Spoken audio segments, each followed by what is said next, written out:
अपने ही स्वरूप का बोध करा रहे हैं। और हमें अपने स्वरूप का बोध करना कैसे है यह बतला रहे हैं। जिन श्रुत की जो रचना हुई है गुरुओं द्वारा, हमें जिन श्रुत दिया गया है उसका मुख्य उद्देश्य सिर्फ अपने स्वभाव को जानना और उसमें रमना है। सिर्फ जानना बस नहीं है कि हमने जान लिया कि हमारा स्वभाव कैसा है, ज्ञान स्वभावी है, ज्ञान दर्शन चेतना से युक्त है। सिर्फ इसे सुनने बस के लिए जिनवाणी नहीं रची गई है, उसे जानने के लिए, उसमें मनन करने के लिए ये जिनवाणी कही गई है। और किसी कारण से जिनवाणी कही गई नहीं। यदि उसमें मनन नहीं हो रहा, अभी हमारा उसमें आचरण नहीं हो रहा, उस ओर हमारी रुचि नहीं जा रही, तो अभी हमने जिनवाणी को पूर्ण रूप से स्वीकार नहीं किया। तो जिनवाणी को पूर्ण रूप से स्वीकार तभी होगा जब हम उसका मनन करेंगे। जिस तत्व की उसमें चर्चा है, जिस तत्व के बारे में वह कही गई है, उस ओर हमारी रुचि जाएगी और उस ओर हम आचरण भी करेंगे। अब यहाँ गुरु महाराज ने श्री श्रावकाचार्य जी की रचना की है। तो श्रावकाचार्य जी के अध्ययन के लिए, उसे समझने के लिए सर्वप्रथम हमें किसका स्वरूप समझना पड़ेगा? श्रावक क्या, क्योंकि यह किसके लिए? सम्यक दृष्टि श्रावक के लिए लिखी गई है। श्रावकाचार्य जी सम्यक दृष्टि श्रावक के लिए लिखी है। तब कहें कि भैया हम तो सम्यक दृष्टि अभी नहीं हुए, तो क्या श्रावकाचार्य जी हमारे लिए कार्यकारी नहीं है क्या? है, क्योंकि सम्यक दृष्टि श्रावक भी इसके पूर्व कैसा था? सम्यक दर्शन होने के एक समय पूर्व भी वह कैसा था? मिथ्या दृष्टि ही था।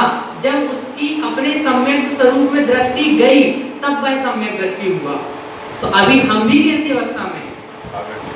अगले पल हम भी सम्यक को प्राप्त कर सकते हैं। तो उसके लिए भी कैसा आचरण है? यही आचरण। जैसा आचरण सम्यक दृष्टि के लिए है, वैसा ही सम्यक पाने के लिए आचरण है। वो कहते हैं ना अपन कि भैया धनी व्यक्ति की पहचान कैसे होती है? उसके आचरण से होती है। उसके पूर्व भी उसका वैसा ही आचरण था। जैसे नीच व्यक्ति को यदि धन मिल जाए तो उसका आचरण फिर भी कैसा रहता है? नीच व्यक्ति। और गुणी व्यक्ति के लिए यदि धन ना भी रहे, उसके पास अभी धन नहीं भी है, व्यवहार में देखें जो गुणी व्यक्ति है उसका गुण कैसे दिखते हैं? हमें गुणी ही दिखते हैं। इसी प्रकार यदि हमें सम्यक को प्राप्त करना है तो पहले वैसे गुणों को भी लेना पड़ेगा, तब सम्यक की प्राप्ति होगी।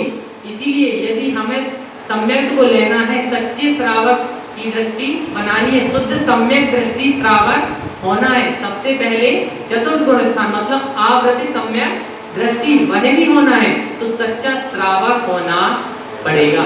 इसी सच्चे श्रावक के लिए गुरु महाराज ने किसकी रचना की? श्री श्रावकाचार्य जी ग्रंथ की। अब यहाँ प्रश्न उठता है कि सच्चा श्रावक क्या है? तो श्रावक की क्या परिभाषा है? गुरु महाराज के अनुसार सच्चे श्रावक की क्या परिभाषा है? श्रावक कितने शब्दों से मिलकर बना है? तीन शब्दों से, श्रा, वा और का। तीन अक्षरों से, श्रा, वा और का।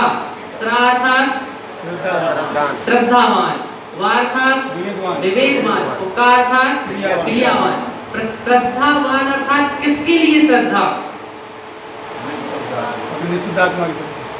निश्चय से निस्तुद्धात्म तत्व के प्रति श्रद्धा, और व्यवहार से सच्चे देवसात गुरु के प्रति श्रद्धा। और सच्चे देवसात गुरु कौन? जहाँ निस्तुद्धात्मा की बात हो, जिन्होंने अपने निस्तुद्धात्मा को श्रद्धा दी है, अपने निस्तुद्धात्मा का अनुभव किया है, वही सच्चे देव सच्चे गुरु हैं। और जिसमें अपने निस्तुद्धात्मा की बात हुई है वही सच्चा शास्त्र है। और श्रद्धा हो तो इसी के प्रति हो। अब श्रद्धा के बाद दूसरा नंबर किसका आता है? विवेक। विवेक अर्थात ज्ञान, भेद विज्ञान कर सके सच्चे और अच्छे में, कि कौन सच्चा अच्छा है और कौन सच्चा और अच्छा नहीं है। दृष्टि सिर्फ किस में जाए? सच्चे में ही दृष्टि जाए तो वह विवेकवान है। और यदि उसकी दृष्टि अभी भी सच्चे बुरे के साथ बुरे में भी जा रही है, कि सामने वाला अच्छा है, सामने वाला बुरा है, बुरे में भी रस ले रहा है, अभी उसकी दृष्टि सही नहीं जा रही। यदि उस बुरे में भी वह रस ले रहा है तो अभी उसकी दृष्टि नहीं जा रही। विवेक इसीलिए कहा गया है, भेद विज्ञान से इसीलिए कहा गया है। गुरु महाराज ने, आचार्यों ने, जिनेंद्र परमात्मा ने भेद विज्ञान इसलिए किया है कि मैं शरीर नहीं हूँ। इसका मतलब ये नहीं कि मैं शरीर नहीं हूँ तो शरीर में दृष्टि जाए, नहीं, शरीर से जो अलग होगी, जो शुद्ध तत्व है उसमें दृष्टि जाए, तो आपका भेद विज्ञान कार्यकारी है। और यही क्या है, सच्चा विवेक है। और यदि आपकी दृष्टि भेद विज्ञान करते हुए भी पर्यायों में जा रही है तो अभी सही भेद विज्ञान हुआ नहीं है। क्योंकि भेद विज्ञान के पीछे कारण क्या है, भेद विज्ञान करने के पीछे जो आचार्यों ने, जिनेंद्र परमात्मा ने हमें इतना भेद विज्ञान करने को कहा है। कहते हैं आचार्यों ने कहा कि कोई भी स्थिति आ जाए, कैसी भी स्थिति हो, हमें क्या करके चलना है, भेद विज्ञान करना है। चाहे पुण्य का उदय हो, चाहे पाप का उदय हो, चाहे कोई भी प्रभाव परिणाम आ जाए, हमें क्या करना है, भेद विज्ञान करना है। पर भेद विज्ञान करने के पीछे आशय क्या है, भेद विज्ञान करने के पीछे गुरु महाराज का, आचार्यों का आशय क्या है कि सिर्फ भेद विज्ञान करके नहीं रह जाना कि आपको पता है कि यह दूध है, यह पानी है, तो सिर्फ इतना पता करके नहीं रह जाना। यदि आपको सच्ची चीज का पता है तो फिर उसे ग्रहण करना, तो भेद विज्ञान का सार है। और यही श्रावक में विवेक है, यही विवेक की बात है। ऐसा नहीं भैया हम मान तो रहे हैं कि यह सत्य है और यह असत्य है, पर क्या करें हमसे ऐसा हो जा रहा है, अर्थात अभी आपका विवेक पूर्ण रूप से कार्य कर रहा नहीं है। तो हमें वैसा विवेक भी करना है। उसके बाद आता है का से क्रियावान। अब गुरु महाराज किस क्रिया की बात कर रहे हैं, गुरु महाराज यहाँ का से किस क्रिया की बात कर रहे हैं,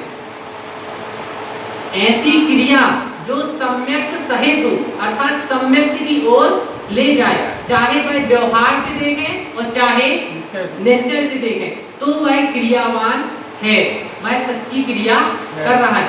जिस प्रकार यदि आप पानी छानकर भी उसका उपयोग कर रहे हैं, अनछने पानी का उपयोग तो कोई नहीं करता, हम छने प्रासुत जल का ही उपयोग कर रहे हैं, पर उसके पीछे हमारी भावना क्या है कि किसी ने आपसे कह दिया, कि भैया ने आपसे कह दिया, तो आप कहने लगे कि भैया जी ने हमसे कहा, इसीलिए हम छने जल का प्रयोग कर रहे हैं। तो यह आपकी सच्ची क्रिया नहीं है। और यदि आप उसमें उपस्थित जीव को भी सिद्ध परमात्मा देख रहे हैं, उनको भी सिद्ध परमात्मा मान रहे हैं कि जैसा स्वभाव सिद्धों का है वैसा ही मेरा है, और वैसा ही हर अनछने पानी की बूंद में जो जीव है उनका भी वैसा ही स्वभाव है। इसकी उनकी रक्षा हेतु कि मेरे द्वारा कदाचित उनका घात ना हो जाए, आप छने जल का प्रयोग कर रहे हैं, तो आप सच्ची क्रिया का पालन कर रहे हैं।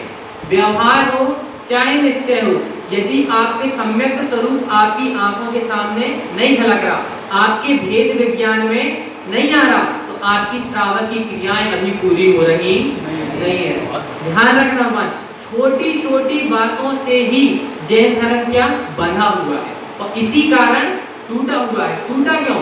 सच्चे मार्ग में न जाने के कारण। जो अंदर का आशय है, अपने स्वभाव का जो आशय है, उससे विमुख होकर जो क्रिया हो रही है, तो क्या हो रहा है, जैन धर्म बढ़ रहा है।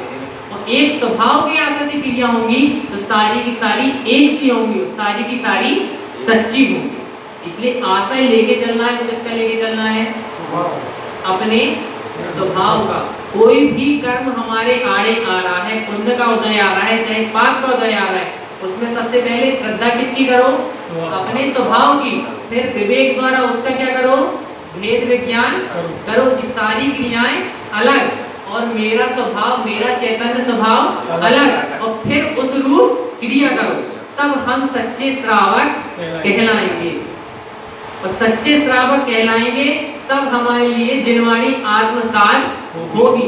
हम कहते हैं ना, इतना सुन रहे हैं हम, इतना गुरुओं की वाणी सुन रहे हैं, इतना सोच रहे हैं, चिंतन मनन करने की कोशिश कर रहे हैं, पर हमें इसका कोई भी लाभ प्रत्यक्ष दिखाई क्यों नहीं दे रहा, हमें इसका लाभ क्यों नहीं मिल पा रहा है। भैया इतना हमारा है, चित्यालय जी भी आ रहे हैं, अपने स्वभाव में जानने की कोशिश भी कर रहे हैं, गुरु महाराज को श्रद्धा भी बाहर से दे रहे हैं, पर हमें उस तत्व की अनुभूति क्यों नहीं हो पा रही? क्योंकि अभी हम पूर्ण रूप से श्रावक की मुद्रा में भी नहीं आए, और श्रावक की मुद्रा में भी जब तक नहीं आ रहे हैं तब तक हमारा कार्य स्टार्ट होने वाला भी नहीं है, सम्यक दर्शन भी मिलने वाला नहीं है। सबसे पहले श्रावक के स्वरूप को ध्याना पड़ेगा, पहले भेद विज्ञान का सही स्वरूप पाना पड़ेगा।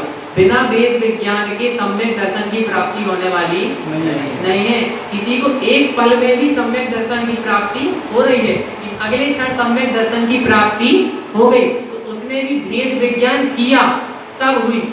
ऐसा नहीं हुआ कि व्यक्ति आया, बैठा, आंखें बंद की और कहा कि अगले क्षण मुझे सम्यक हो गया।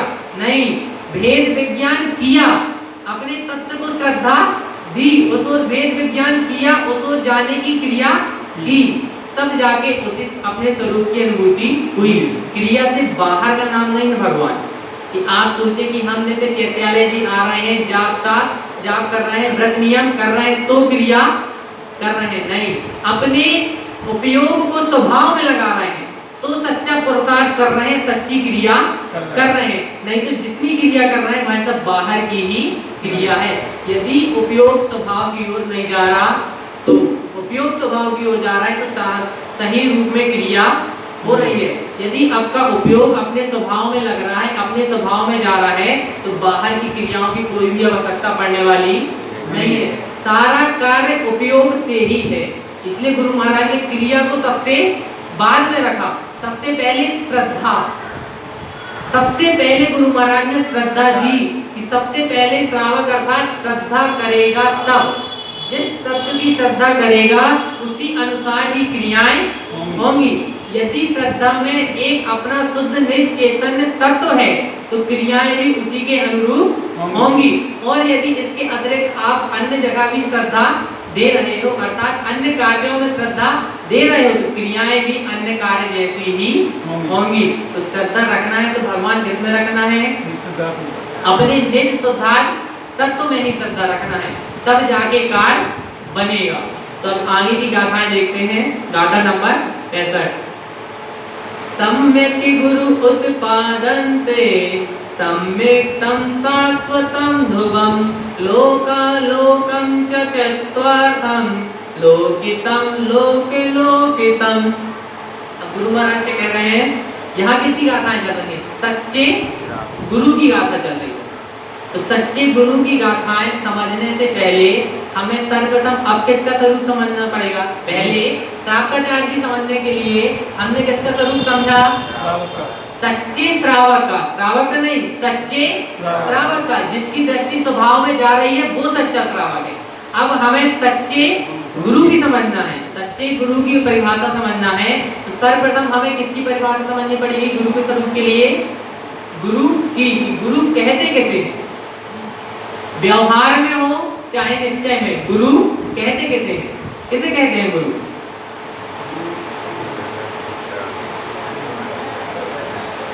अच्छा, गुरु कितने शब्दों से मिलकर बना है?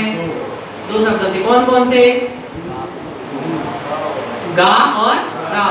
गा अर्थात गु अर्थात गुप्त में, और रू अर्थात रूप में, जो स्वयं अपने गुप्त स्वरूप का अनुभव कर रहे हैं और हमें अपने गुप्त स्वरूप का अनुभव कराने वाले, अर्थात जिनके निमित्त से, जो हमें अपने स्वरूप का अनुभव कराने में निमित्त बन रहे हैं, जिनकी देशना के निमित्त से हम अपने स्वरूप का अनुभव करेंगे, वह सच्चे गुरु हैं। किससे?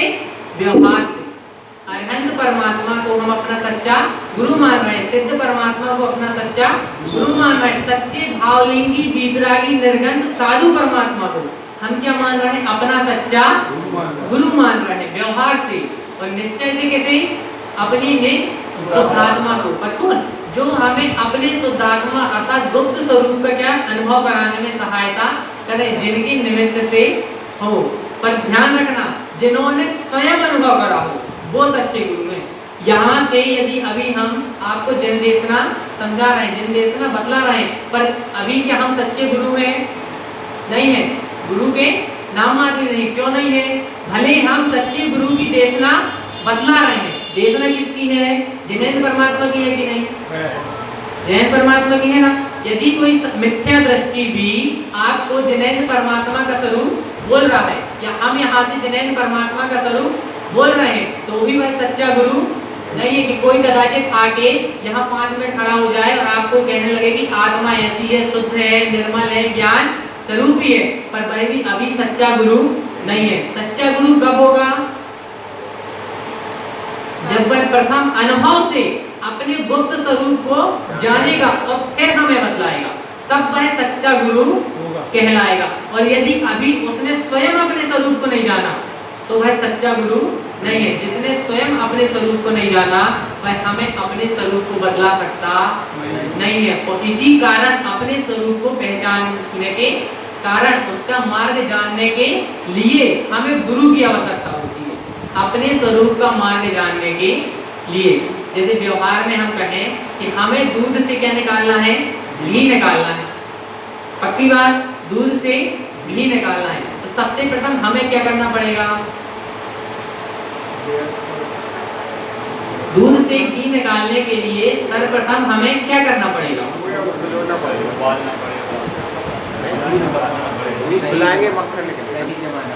नहीं, सर्वप्रथम हमें निश्चय करना पड़ेगा कि दूध में घी है, तब तो हम उसमें से घी निकालने की क्रिया करेंगे।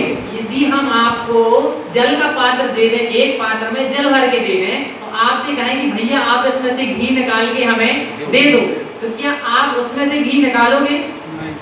आप तो उसमें हाथ भी नहीं लगाओगे और सीधे सीधे बोल दोगे कि इससे घी निकलने वाला नहीं है। आप घी निकालोगे किससे? दूध के पात्र से ही, जब आपको उसमें निश्चय होगा। ऐसा निश्चय करने के लिए, अर्थात इस बात का ज्ञान कराने के लिए हमें किसकी आवश्यकता पड़ रही है? गुरु की, क्योंकि उन्होंने उस कार्य को कर लिया है, अपने स्वरूप का अनुभव कर लिया है। हम गुरु महाराज का इतना बहुमान कर रहे हैं, किस कारण से कर रहे हैं? क्योंकि उन्होंने अपने स्वभाव का अनुभव किया है, उसमें रख रहे हैं, और वैसा का वैसा ही उन्होंने हमें दिया है। जैसा उन्होंने लिया है वैसा ही हमें दिया है। और किस लिए दिया है? कि हम भी उसका अनुभव कर लें, इसलिए दिया है, और इसीलिए हम उनका बहुमान कर रहे हैं। इसीलिए हम वेदी जी में सिर्फ 14 ग्रंथों को ही रखते हैं, अध्यात्म वाणी को ही रखते हैं। अन्य आचार्यों में भी बात कही है, शुद्धात्मा की बात कही है, लेकिन हमने अपने गुरु महाराज से ली है, इसलिए हमें उनका ज्यादा बहुमान है। हम बहुमान पूर्वक उनकी देशना कहाँ रख रहे हैं? वेदी जी में रख रहे हैं। तो गुरु की आवश्यकता इसीलिए बढ़ रही है कि वह हमें बताएं कि सच्चा स्वरूप है किसमें। पर जानने के लिए, अनुभव करने के लिए हमें स्वयं ही करना पड़ेगा। अच्छा, गुरु भी हमें मिल गए, मिले कि नहीं मिले?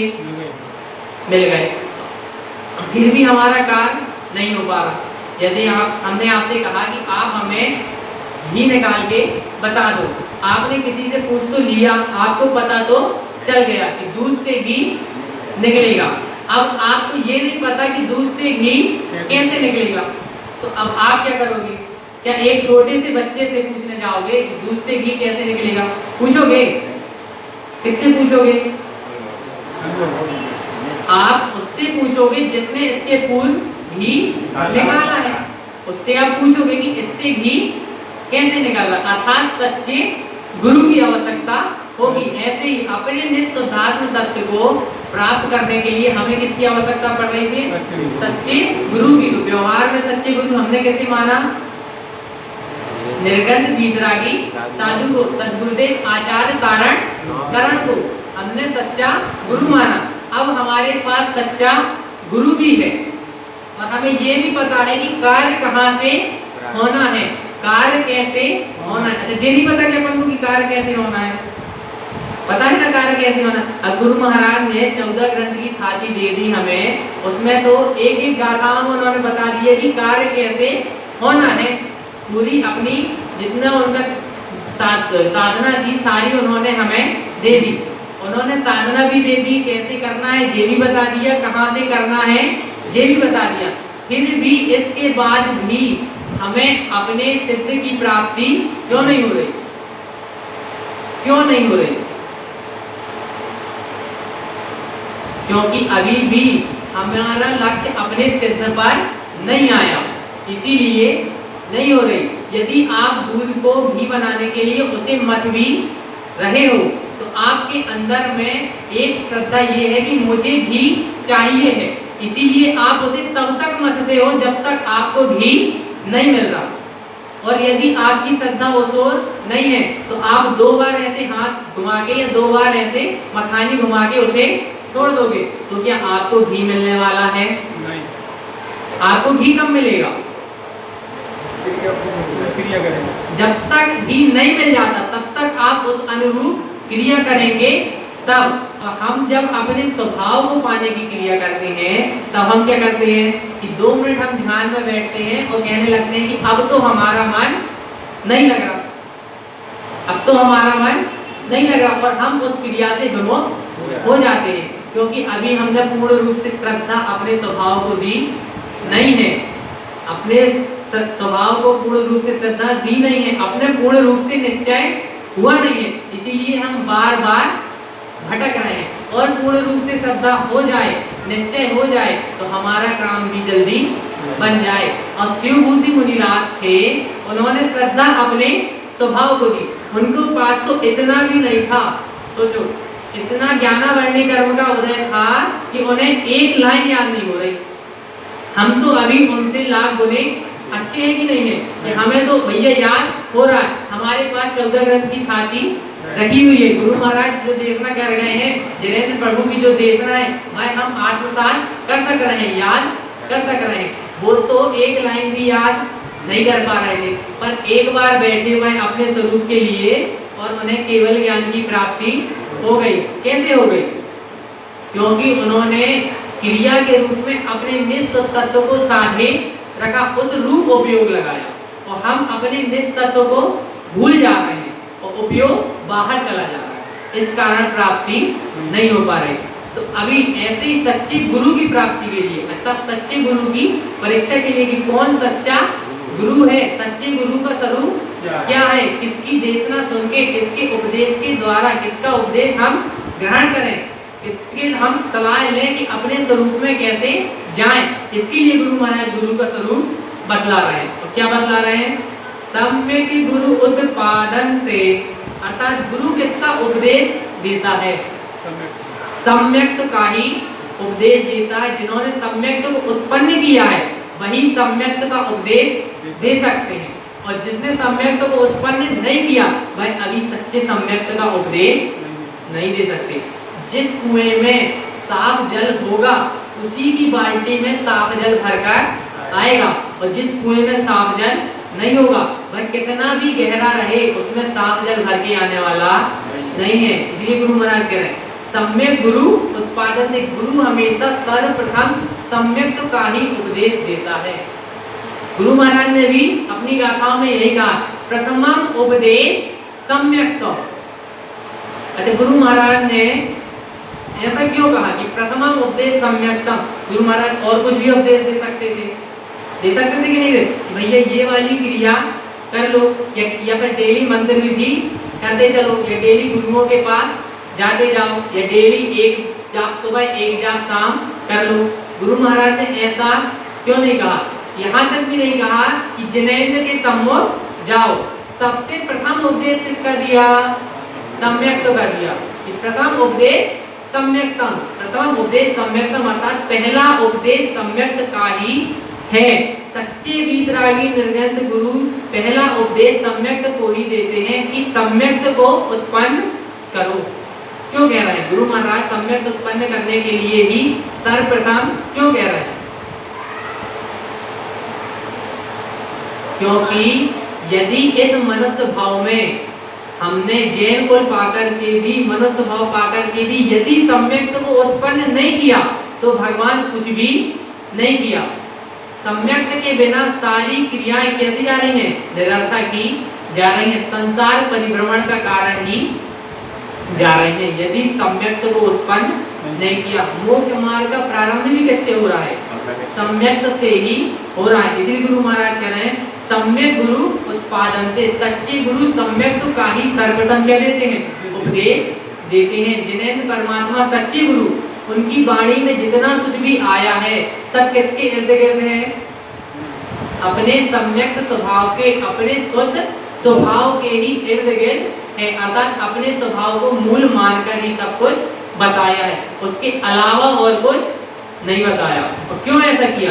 क्योंकि सम्यक्तम शाश्वतम ध्रुवम, सम्यक नहीं कैसा है? शाश्वत ध्रुव है। जो मेरी शाश्वत ध्रुव सत्ता है उसका दर्शन ही सम्यक है, और शाश्वत ध्रुव सत्ता ही रहने वाली है। गुरु महाराज ने ऐसा भी नहीं कहा कि तुम सर्वप्रथम जिनेंद्र के सम्मुख जाओ या किसी गुरु के सम्मुख जाओ, नहीं, अपने सम्यक स्वरूप के सम्मुख जाओ, यही गुरु महाराज ने कहा है। उसके अलावा और कुछ भी नहीं कहा कि अपने स्वभाव के सम्यक जाओ तो सम्यक मिलेगा, ना जिनेंद्र के सम्मुख सम्यक मिलेगा, ना किसी गुरु के सम्मुख सम्यक मिलेगा। वह निमित्त बन सकते हैं, हमें समझाने में, हमें बतलाने में निमित्त बन सकते हैं, पर उसे जानना हमें स्वयं को पड़ेगा, और वही शाश्वत ध्रुव स्वभाव है जो हमारे लिए कार्यकारी है। और गुरु महाराज क्या कह रहे हैं? लोकालोक च तत्वार्थम, अर्थात लोक और अलोक, लोक और उसके बाहर जो अलोक, अर्थात सभी जगह में क्या है? च तत्वार्थम, तत्वों में अर्थपूर्ण जो है, 7 तत्वों में जो अर्थपूर्ण है वह क्या है? अपना सम्यक स्वभाव ही अर्थपूर्ण है, और कुछ भी अर्थपूर्ण नहीं है। एक सम्यक स्वभाव ही है जो है अस्थि है। मेरे लिए अस्थि स्वरूप क्या है? अस्थि अर्थात जो है, अभी है, पहले था और आगे भी रहेगा, जिसका शाश्वत है, जो नष्ट होने वाला नहीं है, वह क्या है? अस्थि है। और मेरे लिए अस्थि कौन है? सिर्फ मेरा स्वभाव ही अस्थि है। आपके लिए आपका स्वभाव ही अस्थि है, बाकी सारे क्या हैं? नास्ति स्वरूप हैं। नास्ति स्वरूप अर्थात आपके लिए नास्ति है, आपके लिए आपका स्वभाव अस्थि है, और बाकी सारे नास्ति हैं, अर्थात नष्ट होने वाले, छूट जाने वाले हैं। मेरे लिए मेरा स्वभाव अस्थि है, और बाकी सारे कैसे हैं? नास्ति हैं, छूट जाने वाले हैं। इसीलिए गुरु महाराज ने शरण भी लेने की किसके लिए कही? सम्यक की। कह रहे हैं सम्यक गुरु उत्पादन से, गुरु उपदेश देंगे तो सबसे पहले अपने सम्यक स्वभाव का ही उपदेश देंगे, जो हमेशा साथ में रहने वाला है, और कुछ भी साथ में रहने वाला नहीं है। आप चाहें कि हम यहाँ से विदेश क्षेत्र भी चले जाएं, कि कदाचित हम विदेश क्षेत्र भी हो आए, शिवंदर प्रभु के समोसरण भी हो आए, तो वह भी छूट जाएगा। सच्चे गुरु भी हमारे पास से छूट जाएंगे, पर निश्चय से जो सच्चा गुरु है, अपनी ने शुद्धात्मा, वह कभी भी छूटने वाली नहीं है। इसीलिए गुरु महाराज डोर भी उसी की पकड़ा रहे हैं। गुरु महाराज ने कभी अपनी डोर भी नहीं पकड़ाई कि जैसा मैं कह रहा हूँ या मेरी डोर पकड़ के चलो, नहीं, इधर तक कि जिनेंद्र की डोर पकड़ के चलो तो भी नहीं। स्वयं जिनेंद्र ने भी ऐसा नहीं कहा कभी कि आप मेरे साथ ही रहो, नहीं, अपने स्वभाव में जा रहे हो तो जिनेंद्र को पा रहे हो, अपने स्वभाव में जा रहे हो तो जिनेंद्र को पा रहे हो, तो सिद्ध को पा रहे हो, नहीं तो किसी को भी पाने वाले नहीं है। इसलिए गुरु महाराज ऐसे गुप्त स्वरूप का जो अनुभव कराए तो ही गुरु है। जो गुप्त है किसके लिए? अभी मेरे लिए गुप्त है, क्योंकि अभी मेरे अनुभव में आया नहीं है, इसीलिए गुप्त है। और मेरे स्वभाव का मुझे अनुभव हो गया तो वही मेरे लिए सच्चा गुरु हो गया। मेरे स्वभाव का अनुभव मुझे हो गया तो वही मेरे लिए शाश्वत गुरु हो गया, पर बाकी सबके लिए तो अभी भी वह क्या है? गुप्त ही है। यहाँ तक कि साक्षात जिनेंद्र भी जान रहे हैं, पर उसका अनुभव भी वो भी नहीं कर सकते। जिनेंद्र तक भी मेरे स्वभाव का अनुभव नहीं कर सकते। सोचो, इतना सामर्थ्य जिनेंद्र में भी नहीं है कि वह मेरे स्वभाव का अनुभव कर लें।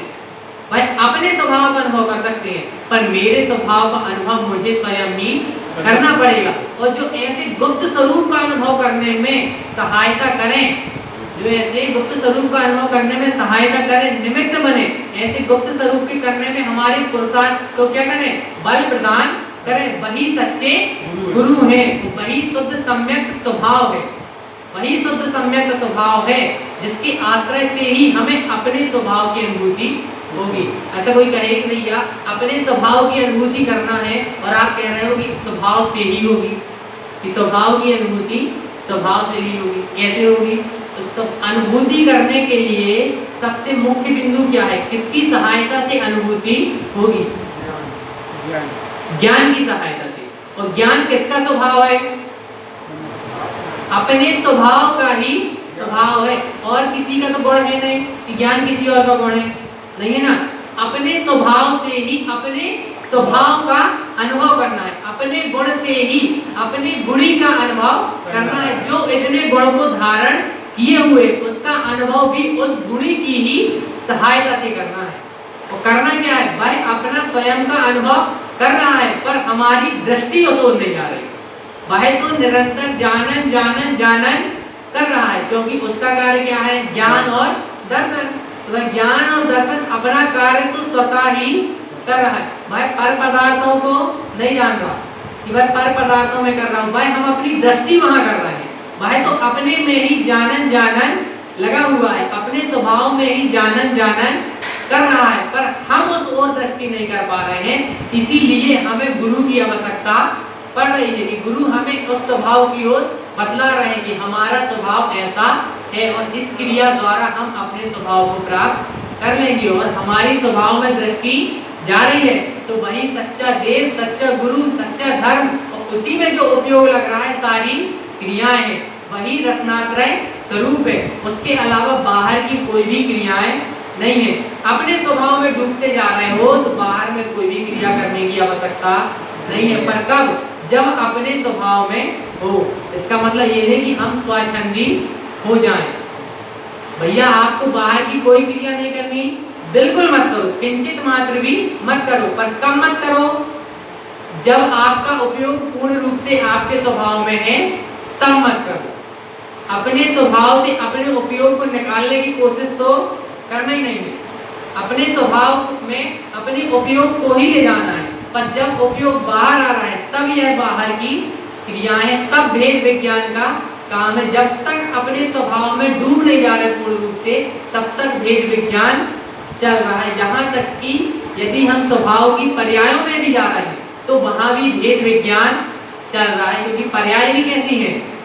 नष्ट होने वाली है। तो वहां भी भेद विज्ञान चल रहा है। जब तक अस्थि स्वरूप में ना जाए तब तक वेद विज्ञान चलता रहेगा। जानन जानन क्रियाएं पूर्ण रूप से चलती रहेंगी। सिद्ध स्वभाव प्रकट होने के बाद भी जानन जानन क्रियाएं चलती ही रहेंगी। अच्छा, सिद्ध प्रभु सिद्धालय में विराजमान है तो वे क्या क्रिया कर रहे हैं? वे क्या क्रिया कर रहे हैं? वो भी अपने स्वभाव का सिर्फ जानन जानन ही कर रहे हैं, इसके अलावा और कुछ भी कर रहे नहीं है। तो हमें भी जानन जानन ही करना है। तो किसका? अपने स्वभाव का। तो वही क्या है? तत्वों में अर्थपूर्ण है। 7 तत्वों में अर्थपूर्ण सिर्फ एक अपना जीव तत्व ही है। जीव तत्व मेरा निज ज्ञान दर्शन चेतना जिसमें है, वह मेरे लिए जीव तत्व है। मेरा निज ज्ञान दर्शन चेतना, ध्यान रखना, किसी और के ज्ञान दर्शन चेतना की बात नहीं चल रही। बाकी सब तो जीव पदार्थ में है, और मेरा जो ज्ञान दर्शन चेतना है वह मेरे लिए जीव तत्व है। इसीलिए गुरु महाराज ने कहा है तत्वार्थम, तत्वों में अर्थपूर्ण ज्ञान दर्शन चेतना जिसमें है वही जीव तत्व भी क्या है? लोका लोकम, तीनों लोक में सार है। और लोकितम लोकितम लोक लोकितम, इसी में तीनों लोक दिखाई दे रहे हैं। उसकी छवि तीनों लोक उसी में दिखाई दे रहे हैं। हमें जो पांचों ज्ञान की प्राप्ति हो रही है, पंचम ज्ञान केवल ज्ञान की प्राप्ति भी हो रही है, तो उसी स्वभाव के आश्रय से ही हो रही है। उसके अलावा होने वाली नहीं है कि कोई कहे कि स्वभाव से हटके कोई कार्य हो गया और हमारे लिए कार्यकारी हो गया, तो वह होने वाला नहीं। जब तक स्वभाव की डोर पकड़ी है तब तक वह कार्यकारी है। इसलिए स्वभाव की डोर कभी नहीं छोड़ना। स्वभाव की डोर छोड़ोगे तो संसार में घूमोगे। अब कहें भैया अभी तो सम्यक दर्शन हुआ नहीं है, तो सम्यक दर्शन अभी नहीं हुआ, पर सम्यक श्रद्धा तो है। अपने स्वभाव की श्रद्धा तो है। भेद विज्ञान तो कर सकते हैं कि नहीं कर सकते? भेद विज्ञान करने के लिए ही भगवान हमको मन मिला। ध्यान रखना, मन किसी और कारण से नहीं मिला। संगी पंचेंद्री को ही सम्यक दर्शन की प्राप्ति क्यों होती है? कभी विचार किया? कि भैया संगी पंचेंद्री को ही सम्यक दर्शन की प्राप्ति क्यों होती है? क्यों होती है? हाँ, जो भेद विज्ञान कर सकता है वही तत्व को पकड़ सकता है, उसीलिए मन मिला है कि भेद विज्ञान कर सके। और यदि हम भेद विज्ञान ना करके उस मन को दूसरी जगह प्रयोग में ला रहे हैं, विषयों में उसे लगा रहे हैं, पुराने संस्कार के कारण उसे हम विषयों में लगा रहे हैं, अपने स्वभाव में नहीं ला रहे हैं, तो क्या कर रहे हैं? हम अपने संगी पंचेंद्री होने की विराधना कर रहे हैं भगवान। और विराधना कर रहे हैं अर्थात हमें दोबारा फिर यह भाव, यह संगी पंचेंद्री मिलने वाला नहीं है। अभी मिला है तो काम बना लो। अभी पूर्ण रूप से अपने पास सारे कार्य हैं, सारी सहयोग है, सारी व्यवस्था है। कि कोई कहे कि किसी भी प्रकार की चूक है तो चूक किसी भी प्रकार की नहीं है। हमें संगी पंचेंद्री भी है, सच्चे देव शास्त्र गुरु भी है, सच्ची देशना भी है, और इतनी बुद्धि भी अभी हमारी चल रही है कि हम वेद विज्ञान कर सकते हैं। और ऐसा यदि हम नहीं कर रहे हैं तो हम विराधना कर रहे हैं। यदि जिनवाणी जिनसे सुन के भी हम उसकी ओर क्रियाएं नहीं कर रहे हैं, उसको ध्यान नहीं लग रहे हैं, तो भी हम जिनवाणी की विराधना ही कर रहे हैं। आकर जिनवाणी को नमन करने बस से ऐसा नहीं हो रहा कि आगे हमने जिनवाणी को नमन किया भैया कार्य हो गया, नहीं। जो जिनवाणी में कह रही है उसे ध्या रहे हैं तो ही हम सही कार्य कर रहे हैं। जैसे यदि पुत्र पिता की आज्ञा मान रहा है तो वह सच्चा पुत्र है, और यदि पिता की आज्ञा नहीं मान रहा है और सुबह शाम आके उसके पांव भी छू रहा है और आज्ञा नहीं मान रहा है तो वह पुत्र किसी कार्य का नहीं है, कोई काम का नहीं है। ऐसे ही हम सुबह शाम आकर जिनवाणी माँ का बंधन तो कर रहे हैं पर उनकी कहीं नहीं मान रहे हैं, तो अभी हम सही रूप से बंधन कर रहे नहीं है। अभी हम सच्चे श्रावक भी नहीं है। इस श्रावक की 18 क्रियाएं, पानी छान के पीना, नित्य पंडित जी आना, ये सब तो जैन कुल में जन्म लेने के साथ ही प्रारंभ हो गए। इसे यदि हम अभी समझ रहे हैं तो अभी तो हम बहुत दूर जा रहे हैं। अभी तो हम श्रावक बन रहे हैं, अर्थात अपने स्वरूप में जब लीन होने की रुचि होने लगे तब श्रावक रूप क्रियाएं चालू हो रही है। जैसा तो छोटे छोटे बच्चों की भी क्रियाएं हैं कि हम छोटे बच्चों को सिखा देते हैं कि भैया पानी छान कर ही उपयोग में लेना, प्रातः जल का ही प्रयोग करना, रात्रि भोजन नहीं करना। यह तो छोटे बच्चों को हम सिखा रहे हैं, पर हम बड़े कब हुए? जब हमारी दृष्टि अपने आत्म स्वरूप को पाने की चलने लगी, उस ओर हमारा मनन होने लगा, तब सच्चे श्रावक हुए, तब गुरु महाराज की सच्ची देशना हमने पाई और उन्हें अपनी श्रद्धा दी। इसके अलावा हम गुरु महाराज को और कुछ दे सकते नहीं है कि हम यहाँ आगे बैठ रहे हैं तो भैया हम अपनी श्रद्धा गुरु महाराज को दे रहे हैं, नहीं। वो तो हमने पुरानी भावना भाई, पुण्य कर्म का फल मिला, पुरानी भावना का फल मिला, वो कर्म का निमित्त हुआ, तो अभी हम यहाँ चैत्यालय जी में आगे जिन देशना सुन रहे हैं। और हमारा पुरुषार्थ कब है? जब उस जिन देशना को सुन के हम अपने उपयोग को अपने स्वरूप में लगाना चाहें, और चाहें अर्थात उस ओर क्रिया करें, तब हम पुरुषार्थ कर रहे हैं और गुरु महाराज की बात मान रहे हैं। और तभी लोकतम लोकतम, तभी तीनों लोक के दर्शन होंगे, अर्थात सिद्ध स्वभाव प्रकट होगा, तब सिद्ध स्वभाव आएगा। जितनी भी साधना चल रही है, सम्यक दृष्टि की भी साधना चल रही है, तो बीच में वह पर्यायों को भी नहीं देख रहा, अपने स्वभाव को देख रहा है तो आगे बढ़ रहा है। यदि बीच की पर्यायों को भी आ रही हैं तो उसमें भी वह भेद विज्ञान करते हुए आगे बढ़ रहा है। यही सच्चे सम्यक दृष्टि की पहचान है, यही सच्चे वीतरागी भावलिंगी गुरु की पहचान है कि जिसकी दृष्टि स्वभाव में जा रही है। ध्यान रखना, बाहर की क्रियाओं में भी दृष्टि जा रही है तो सच्चा गुरु नहीं है। उपदेश भी देगा तो सम्यक्त का देगा, क्योंकि दृष्टि उसकी सम्यक्त में ही है। तो ऐसे ही अपनी दृष्टि भी किसमें जानी चाहिए? अपने सम्यक स्वरूप में दृष्टि जानी चाहिए, अपने सम्यक स्वभाव को भी ध्यान चाहिए। हमारी हर क्रिया में सम्यक स्वरूप झलकना चाहिए, तभी हम सही रूप में जैन कहलाएंगे, अर्थात जिनेंद्र को मानने वाले कहलाएंगे। सिर्फ जिनेंद्र की जय करने से, जय जिनेंद्र करने से हम जैन कहलाएंगे नहीं। क्रियाओं में वह स्वभाव हमारा झलकना चाहिए, तभी हमारे अंदर उस रूप क्या होगा, पुरुषार्थ होगा, और तभी हमारा स्वभाव हमारे दर्शन में आएगा। तो हमें अपने स्वभाव का दर्शन करना है कि नहीं करना है, अपने स्वभाव की अनुभूति करना है कि नहीं करना है। तो क्रियाएं कब से चालू करना है? हाँ, अभी से क्रियाएं चालू करना है, अभी से अपने स्वभाव का मनन करना है, अपने मन के पीछे नहीं भागना है। क्योंकि गुरु महाराज पहले कह चुके हैं कि मन स्वभाव कैसा है, खेपना, मन का स्वभाव खेपने का है। तो जो सांस छूट जाने वाला है उसका सांस लेना नहीं है। अपन कहते थे ना, व्यवहार में कहते थे कि भैया तुम तो बीच रास्ते से छोड़ के चले जाओगे, तुम्हारे साथ हम कहीं भी जाने वाले नहीं है। ऐसे ही जब हमें अपने स्वभाव में जाना है तो साथ किसका पकड़ना है, जो अंत तक हमारे साथ रहेगा। लोकालोक चारों गतियों में भ्रमण करते हुए भी जो हमारे साथ रहेगा, हमारा स्वभाव, उसी को पकड़ के चलना है। राजा श्रेणिक ने अपने स्वभाव को पकड़ के चला तो उन्हें छाये सम्यक की प्राप्ति हो गई। और यदि स्वभाव को पकड़ के नहीं चलते तो ना सम्यक की प्राप्ति होती, ना तीर्थंकर कर्म प्रगति का बंद होता, और ना अभी वह नरक में भी सुख का अनुभव करते। सुख का अनुभव इसीलिए कर रहे हैं क्योंकि स्वभाव उनके पास में है, उनकी पकड़ में है। और जिसकी पकड़ में उसका स्वभाव नहीं है, भाई तो भैया कहीं भी रहे सुख का अनुभव करने वाला नहीं है। स्वभाव की पकड़ नहीं जा रही है, स्वभाव की रुचि नहीं जा रही, तो तीन काल में सम्यक दर्शन होने वाला नहीं है। पहले स्वभाव की श्रद्धा, फिर उस रूप विवेक का पालन और उस रूप क्रिया, तब जाके होगी श्रावकाचार्य जी अनुरूप क्रिया। और गुरु महाराज द्वारा कही गई क्रिया, गुरु महाराज द्वारा जो क्रिया कही गई है उसका पालन, और तब निकलेगा ग्रंथ का सीधा सीधा सार। और यदि आपकी पहली ही क्रिया नहीं हो रही, श्रद्धा ही नहीं हो रही, अपने स्वरूप के प्रति श्रद्धा ही नहीं जा रही, तो अभी क्रिया तक तो आप पहुंचे नहीं। तो सर्वप्रथम अपने स्वरूप की श्रद्धा करें।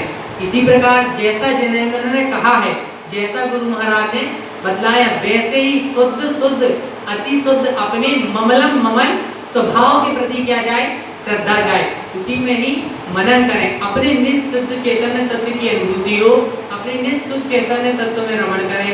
यही गुरु महाराज की जिनेंद्र परमात्मा की पवित्र पावन निर्देशना।